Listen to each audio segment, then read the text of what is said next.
Welcome back to the Neurology Nook, the podcast where we dive deep into the world of neurology. I'm Kelly Gill, PA, and this is Dr. Sumal Modi, my co host. Today we have a special guest, Dr. Marianna Spanaki, who is the professor of neurology at Albany Medical College, New York, as well as leading expert in the field of epilepsy. With over 2 decades of experience, Dr. Spanaki has dedicated her career to helping patients with epilepsy, particularly women, and those with drug resistant epilepsy. She's a pioneer in the diagnosis and treatment of epilepsy, utilizing cutting-edge techniques like continuous EEG monitoring and pre-surgical evaluations for epilepsy surgery. She's also a passionate advocate for her patients, playing a key role in shaping national guidelines on sudden death in epilepsy and even influencing driving laws in Michigan. Dr. Spanaki, thank you so much for coming on the show. It is so great to have you. Thank you, Kelly and Dr. Modi, for inviting me. I'm very excited to be with you and talking about AI in epilepsy. Indeed, I have a long experience in treating patients with epilepsy for 25 years now. And I also represent physicians who are not technology savvy, but they are very much interested in learning more about technology and how new advances in technology can benefit our patients and the care that we provide them with. I was very excited to realize that Dr. Modi has published already on AI and neurology, and that happened in 2016, long before anyone was talking about Yes. artificial intelligence in medicine. That makes this podcast more exciting for me. Oh, wonderful. Yeah, I have been fascinated by AI since I was in residency. And at that time, I learned that so many universities are already doing research and so many companies were already using neural networks. Oh my gosh, that's pretty cool. I mean, who knew too? Because like you said, this was kind of before the time of AI, which I feel like is now. I am very off the map in terms of these kinds of things. And I would have never thought about AI technology back in 2016 before it was national news. So you're obviously ahead of the curve. So, Dr. Spanaki, how did you get involved in this? I always read articles on epilepsy. And in the past 2 years or so, I realized that there were more articles on AI and epilepsy or neurological disorders. And to my big surprise, I couldn't understand the methodology. I couldn't understand the statistics. I couldn't really understand the computer science behind this. I could find some value, but I found myself unprepared to understand the concept. So I realized something new is coming to my field and I need to educate myself. And that was my first exposure, going through articles. And the second was when I started using DAX, which AI-based typing or note-taking when I provide clinical care. And I was one of the early adopters of these. And I was very skeptical at the beginning. And I could see so good quality of notes that are coming out of my clinic. And I have to say that still the notes are composed by me, but I'm assisted by this AI-driven technology. And I save time when I provide care, and I have estimated that I save 1 to 1.5 hours per day. So I got very much thrilled and I found some value. And a third turning point in my professional life was when 2 years ago, I attended the AAMC meeting, which is the Medical College National Meeting. And medical colleges, educators for medical colleges gathered together to come up with ideas to improve medical education. And then the topic that was so well attended was AI and medical education. So that was another turning point in my professional life. And I realized there is something new coming our way, something that we're not prepared for, or I don't have the training on. And I eventually decided to take an executive course through Harvard Executive Education Series. And I found it very informative for a physician like myself with no computer science background. Wow, good for you. I mean, what a commitment to lifelong learning that something so new and unknown would come into your field and that you would just dive in head first. What a wonderful thing. Yes, but I think Dr. Spinaki, you were already doing quantitative EEG and all those new responsive neurostimulator and all of that. So you were kind of technology savvy even back then. That's very true, and I hope we have the chance to address all these concepts because in reality, without recognizing this, in my professional life, I use on a daily basis AI-driven technologies. Mhm. When I read EEGs and I have automated detection of epileptiform abnormalities or seizures, which is called PERSEIS, that is embedding in my EEG technology that I use every day. Yes, indeed, I have been using AI-driven technology without me realizing that I'm doing so. Yeah. Wow. And yeah, so just to give you a little bit history about the EEG, actually people have been trying to build softwares that can read EEG since long time, like since 1990s. And initially they were sampling different abnormal waveforms and adding algorithmic logic. But then even after doing this for so much time, the software was still not accurate. It misclassified waves all the time. But then, sometime like about a decade ago, people started using AI in this. And Wow. now the accuracy went up significantly. Jeez. Well, for our listeners, let's kind of start from the ground level here. What is an EEG? We are recording brain waves. We can identify abnormalities that suggest that patients have epilepsy. So, EEG is the foundation of making a diagnosis of epilepsy or ruling out epilepsy for that matter.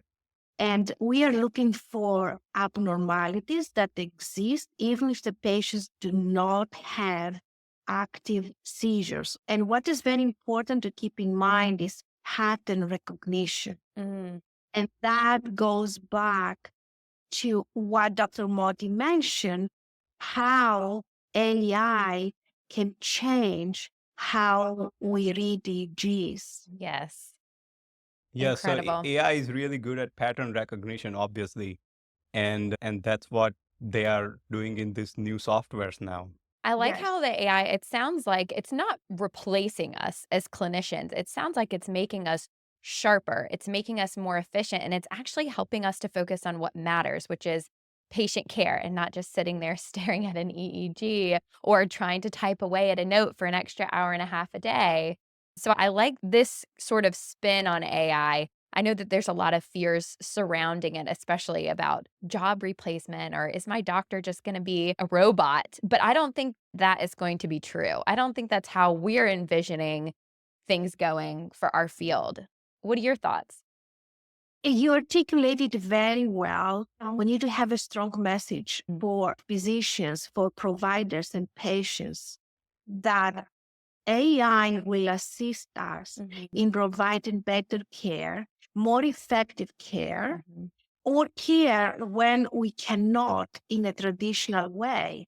We should not forget that there might be still hospitals or offices that cannot offer EEG to patients. So they have to make a diagnosis, rule out the diagnosis of epilepsy. So these patients have to travel to bigger places or specialized centers to receive an EEG. So think about having a tool that can be utilized locally Wow. and Absolutely. it is validated and accurate. Mm. So patients don't need to be transported to a big hospital. The same technology can be offered locally. And because we need to consider a medical condition that affects not only patients in the US, but around the world, we need to realize that AI can provide resources in resource limited countries.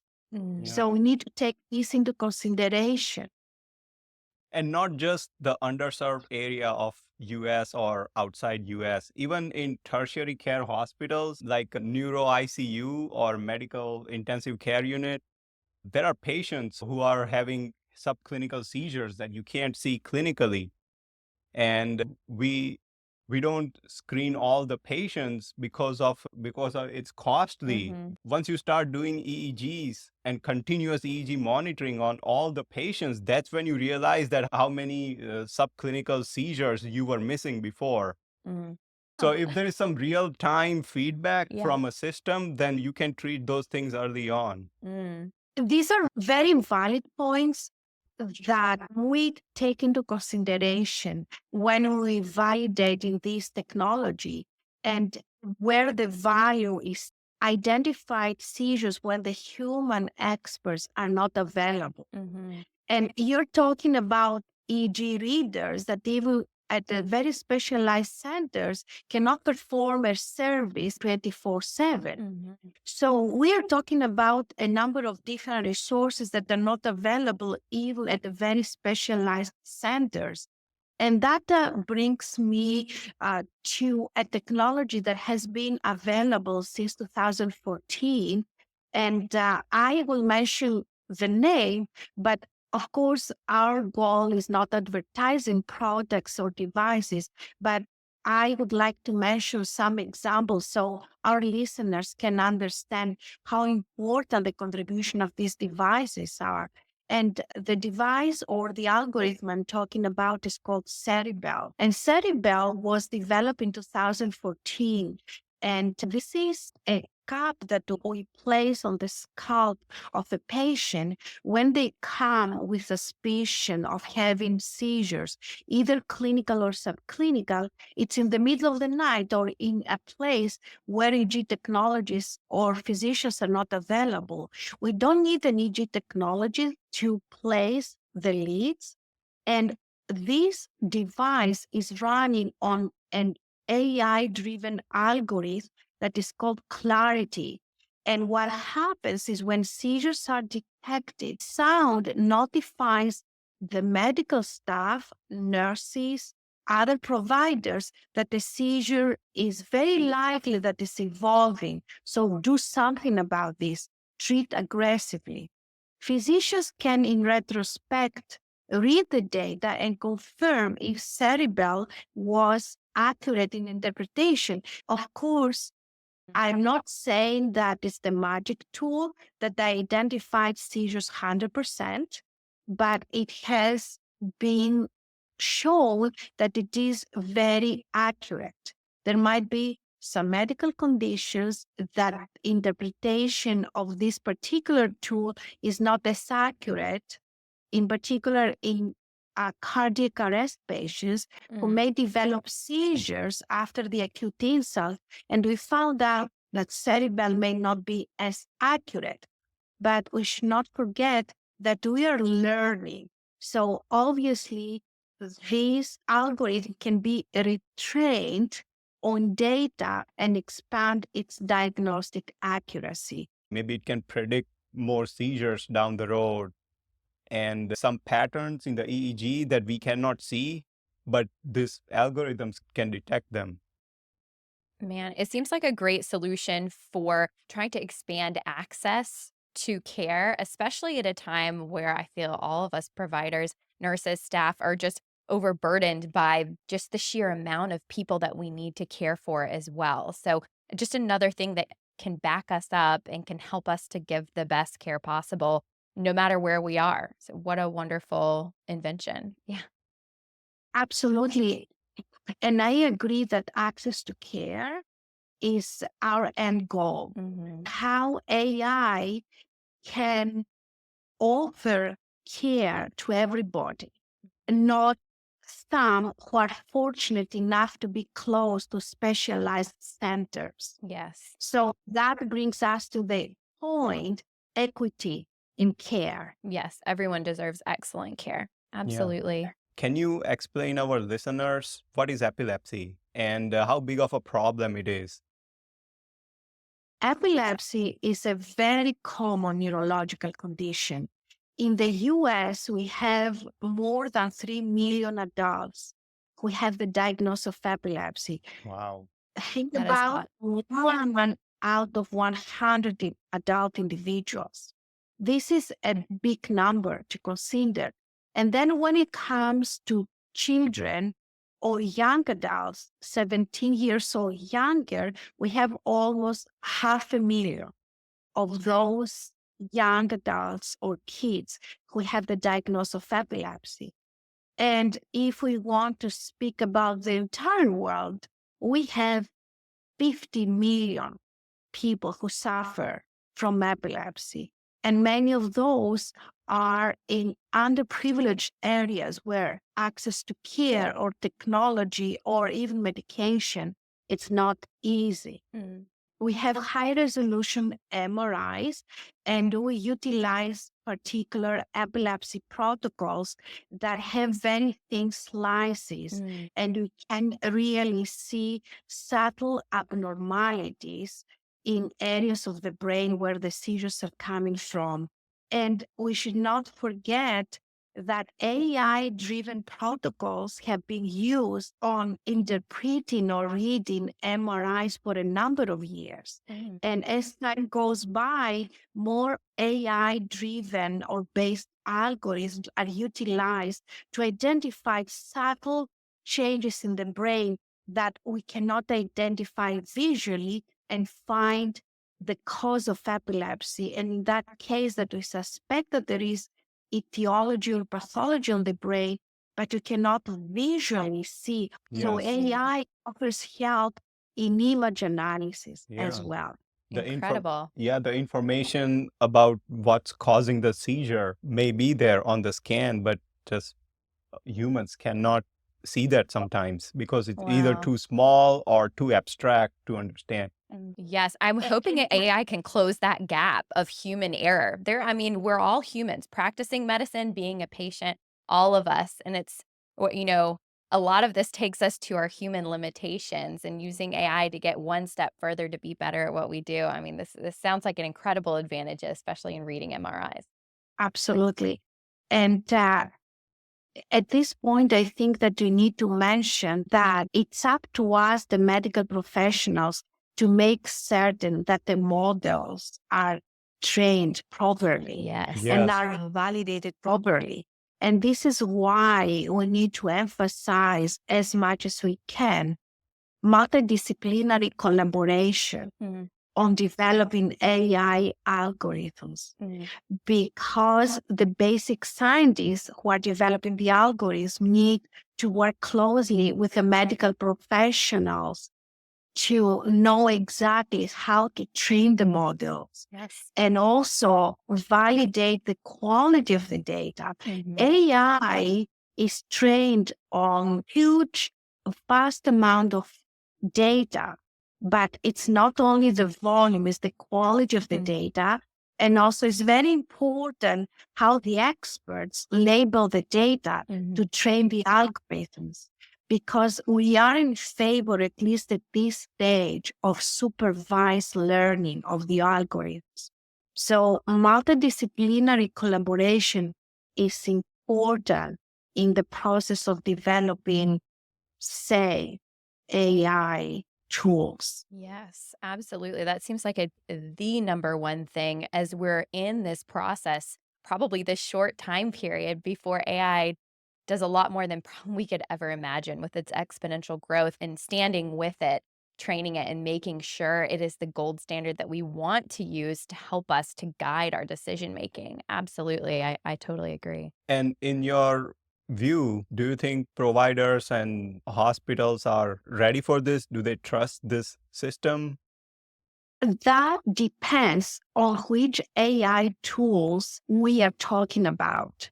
I know that the great majority of health systems and hospitals are dependent or count on AI-driven tools for radiology, for pathology, for cardiology. They have been utilized for a long time. And Dr. Monti, you know better the stroke world, how we have been utilized AI-driven Yes. imaging analysis to identify the strokes. You know how these tools have been utilized to prioritize the studies. So you know which one is to be read first in order to help patients with acute stroke versus other images that may not really Right. show stroke. So I Right. would say that so far health systems have been utilized AI tools extensively in some areas. And I'm referring to pathology, I'm referring to radiology and cardiology. However, I don't think that we are at the stage that health systems or physicians for that matter are ready or educated to embrace AI tools in other areas, including EEG interpretation. They prepare hybrid models where physicians have the oversight, or not even the oversight, they read page by page the EEGs because they feel more comfortable about the interpretation and the report they put together. I think it's a work in progress, but it's very important. And this is a message for my colleagues not to reject technology, embrace it, and be part of development and validation process. And if we do so, we are going to be comfortable in integrating these different tools in our clinical practice. Yes, that's a great point. I mean, AI is going to be here whether we want to use it or not. And being part of steering the ship is part of what's going to make this a positive instead of a negative thing. Absolutely, yes. I cannot agree more. Based on American Medical Association survey results that was pretty recent in August 2023, it's very interesting because we found out that providers are not using ChatGPT yet as much as we expected. Only 1 out of 5 use ChatGPT in their professional life, which I understand. But in their personal life, only 1/3 are using ChatGPT. And I found it interesting. I thought that more physicians will be using it in their professional life, but it seems that is not the case. And they are equally concerned and excited. And they think that there is value, but they don't put the value in diagnosis and treatment of medical conditions. They put the value in reducing the burden of them doing administrative tasks. So physicians are not yet there in seeing AI in making the diagnosis and treatment. And as you would expect, they are very much concerned about confidentiality and privacy of data. Liability is a big one, and malpractice. What happens if I utilize a tool and the outcome is not good, and who is going to be accountable for the outcome? Is going to be the engineer? Is going to be the maker of the software? Is it going to be the physician? Is it going to be the health system? So I would like to close this chapter of fears that physicians have by saying that they were surveyed, and I don't think that they are there yet. But I know that the AMA, the American Medical Association, is conducting more surveys to see how the perception of physicians is shifting. So we talked about the providers, and some of them have adopted, some of them are skeptical. What about patients? Speaking about patient care, we need to listen to our stakeholders. And the Pew Research Center conducted in 2022 a survey, and they had a very good recruitment rate. 11,000 adult U.S. citizens participate in this survey. And they said, the public said, almost 60% that they think that AI implementation in medicine will affect in a negative way their relationship with physicians. Mm, So they see a negative impact on patient physician relationship. And they also raise concerns. Almost 40% of the respondents said that AI can make the privacy of their data worse. Mm. And the great majority, 60%, are still uncomfortable about physicians using AI in their medical care. mm, And in contrast to the AMA survey that said that physicians are not adopting very fast AI technology in medical practice, the public is afraid that physicians are moving very quickly in adopting this technology. So I hope you appreciate that what the public thinks about AI adoption by physicians and what physicians are doing, it's in contrast. I think that makes a lot of sense if you think about it, because especially physicians in particular, if we take them out of the provider box, spend years, if not decades, going to school to be trained to do all of the things that you do. And the thought that maybe a machine would take over a diagnosis and treatment is flabbergasting. What about my decades of experience? I don't understand. Can it really do that? Can we trust it to know what I know or do what I would do or be my eyes and ears? I think that is a good question as we move forward. And I could see how physicians would think that.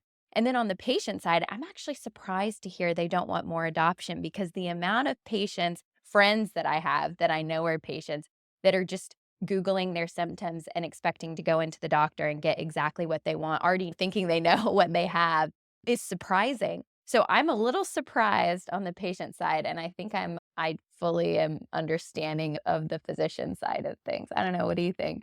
Yeah, I agree. But our experience has been very different. Mhm. We are actually able to spend more time with the patient and increase their level of satisfaction Yes, by using some of these AI tools. absolutely. Yeah, and develop more of a relationship with them and get less stuck in the cogwheel of the administrative, like kind of we were talking about earlier, and give actually better, more personalized, more relationship centered care that's less rushed. So we'll have to see how that evolves over So time.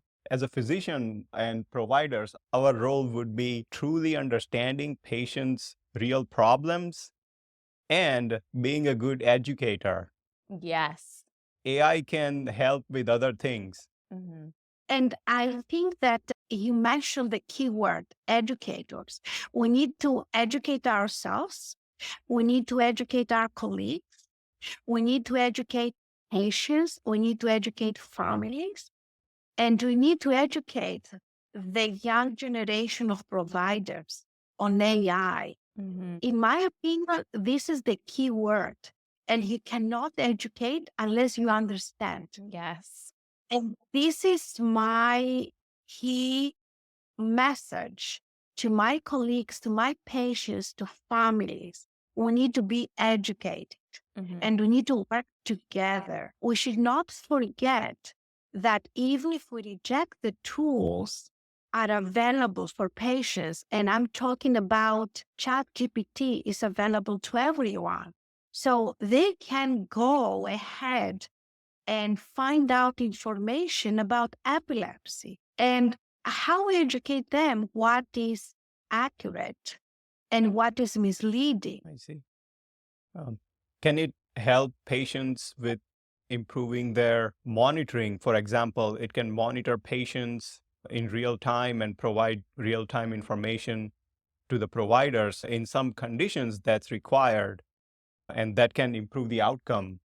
Absolutely. And I think that there is a value in AI platforms and tools that have been available, and I will mention a few, to empower patients to manage their medical condition real time.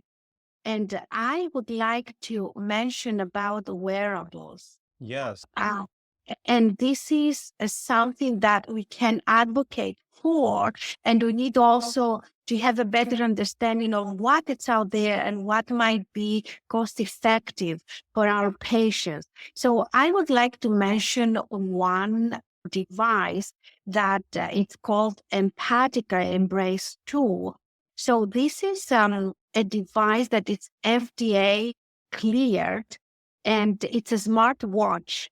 And the concept behind the utilization of the smartwatch is that it can identify changes in temperature, in heart rate, and the activity of the skin, electrodermal activity prior to a seizure. So it Wow. can detect signs just before a seizure happens. And we're talking mainly for convulsive seizures, Hmm. the so-called tonic-clonic seizures. And not only it can identify these patterns, but it sends messages to family members or even the provider. Some of my patients that are using it, that they have more peace of mind Hmm. when the seizures happen and when their relatives are notified, so action can be taken. And the relatives might be far away, or the relatives might be in the next room, so they can really act quickly. So we have these applications, and we can also use the smartphones we have, Mhm. or we may use Fitbit to identify or predict seizures, because those applications can detect motion that is abnormal when people have seizures. I wonder if eventually that could be commercially moved. I know you talked about that specialized product. Did something like the Apple Watch or a Ring? I know in particular for the Apple Watch, it has the AFib detection and it'll send you an alert. It can send someone else alert like, hey, you're an AFib, or fall detection. I wonder if seizure detection could be sort of the next thing on the list on a more widespread basis. That would be really cool. Obviously, prediction of seizure is very important. At this point, I would like to mention something that we have been utilizing in clinical practice, and it is for both detection Mhm. and treatment together. And this is the responsive neurostimulator that has been developed for a number of years now by NeuroPace, a company in California. When we identify the seizure focus in the brain, and for one reason or the other, we cannot remove the seizure focus and help epilepsy, we place leads that stimulate the brain in order to prohibit seizures from happen or spread. This is what NeuroPace implant can achieve. But it's also an EEG that is running real time in the brain. So AI-based algorithm that it is embedded in the NeuroPace implant can identify patterns before the seizure happens, and it stimulates the time of the onset of a seizure and terminates the seizure. Yes, I remember when it came out when I was in residency, everyone was excited that we have a AI device that we can implant in the brain for this refractory epilepsy patients. And it sounded very cutting edge at the time because it was using AI and no one else was using it, but now it's a very commonplace. I know things have changed so quickly over just the course of a decade, even less, more recently, I guess. Wow. Got to stay on top of it. We see patients with refractory epilepsy, they're on 4 or 5 different drugs. So do you think AI can help in selecting the drug or pointing in the right direction? And what about the new drug discovery? Because I'm sure we need more medication, different class of medications to control seizures. Very valid points, because we already mentioned that 30% of epilepsy patients have developed refractory epilepsy. And can we develop more powerful compounds and drugs that can help epilepsy? And although we don't have specific AI driven platforms for drug discovery for epilepsy, we do have some platforms that are utilized in other areas of medicine to develop designer drugs, if you wish. Go through different compounds, thousands of those, and identify some properties that might be appropriate to treat epilepsy based on the underlying mechanism, like neurotransmitters that need to be higher or lower in order to control seizures. So yes, there are some AI platforms that have been successfully utilized in cancer drug development, and I think that they will be utilized very soon for medications that are more effective with less side effects in epilepsy patients. So I strongly believe that this is where research is going. And not only will be able to identify different effective drugs, but they may make the trial period shorter. As opposed to I fail, I try the second one, the third one, the 10th one. I think that it's going to be more targeted research using AI, which is going to be so important for patients. Also, another hope I have is how we can develop precision medicine for our epilepsy patients. We have effective drugs, but are those effective for this particular individual? And there are some models in development where you put clinical and genetic data and seizure semiology, trying to identify which drugs are effective for this particular patient profile. Therefore, I'm very hopeful that we are going to move into precision medicine for epilepsy patients using algorithms that can identify patterns based on demographic, clinical, electrographic, and imaging data, which is very difficult to accomplish if you have a physician who needs to go through this data. Right. You cannot Right. find patterns on a larger scale. Especially the genetic information. Oh, Like, yes. it's very complex. How can you incorporate in your decision making about what drug The to whole select? genome. Wow, that would be really hard. And so much of what you treat and what we treat too, I'm thinking of post-traumatic headaches, it's a lot of trial and error with these drugs. And it takes a lot of time. Patients have side effects and are frustrated before we can find the right thing that works for them. And anything we can do to sort of speed up that process and get to an answer that will work for them more quickly is something that we can be doing to serve them in such a huge way. And one point that I would like to add is, do we have medications that we never thought that would work for epilepsy? And AI algorithms can repurpose medications that are used for other conditions to be utilized in epilepsy Oh, wow. field. So we find some value in repurposing already existing compounds or drugs. We in medicine, we approve a medication for a certain condition, but then we find that this medication can be effective for another medical condition, but it takes years of using a medication to come up with a different indication. Can AI go through a number of existing compounds or drugs that have been approved for condition A and repurpose it for epilepsy? So that's another thing that I would like to see in the near future. Very interesting. Was there anything else that you'd like to share? Tell us, what do you want our listeners to know at the end of the day about the role of AI in healthcare, especially in neurology and epilepsy? Yeah. What would you say Yes. to the skeptics? Lots of questions to answer. My key message here and my clear message is education. Educate yourself. Before rejecting a technology, make certain that you understand. And if we don't understand, we are not part of the process.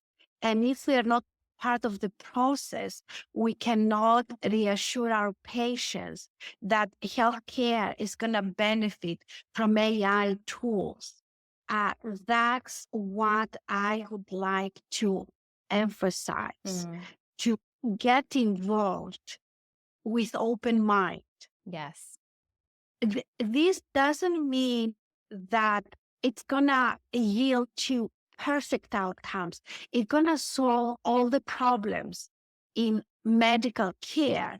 But if it can solve some, we need to be part of it. That's my strong message to those who are very skeptical. I want them to be skeptical, but I want them to be educated. Absolutely. And my last word, if I may, Yes. is how I educate those who are the new generation providers. Mm, I am afraid that they are unprepared mm, to practice in an environment that is very much AI driven. mm. If the medical schools don't come on board and educate them about advantages and disadvantages. And that's also a key message for the medical schools across the country. And I envision MD with qualifications or degree on computer science Mm. in medicine. I can Yes. really that will benefit. I absolutely agree. It's going to become essential. Absolutely. So it sounds like you have a lot of knowledge about how to get yourself educated. Do you have any advice to newer providers or even to patients on how or where the resources are to get educated on AI as we move forward here? There are a number of free seminars that big companies like Microsoft or NVIDIA have available. There are, for instance, free webinars to help us educate ourselves how we are going to prompt Mhm. ChatGPT. So there are free opportunities out there. So conferences, free webinars, there are many resources that physicians can utilize. And the same applies for patients. There might be YouTube resources that they can go and they talk about AI in different medical conditions. Yes. Absolutely. Always something more to learn, but that's what we signed up for, right? This whole medical Absolutely. thing. Yes, absolutely. Lifelong learning. We're here for it. Absolutely. Well, thank you so much for coming on for this conversation. I have learned so much, and I know our listeners have too. We're so excited to have had you on. Thank you. We appreciate you, Kelly. I appreciate Dr. Modi's expertise in the field. And thank you both for inviting me. It has been an exciting opportunity for me. Oh, I'm so glad. And to our listeners, thank you so much for tuning in to the Neurology Nook. We'll see you next time.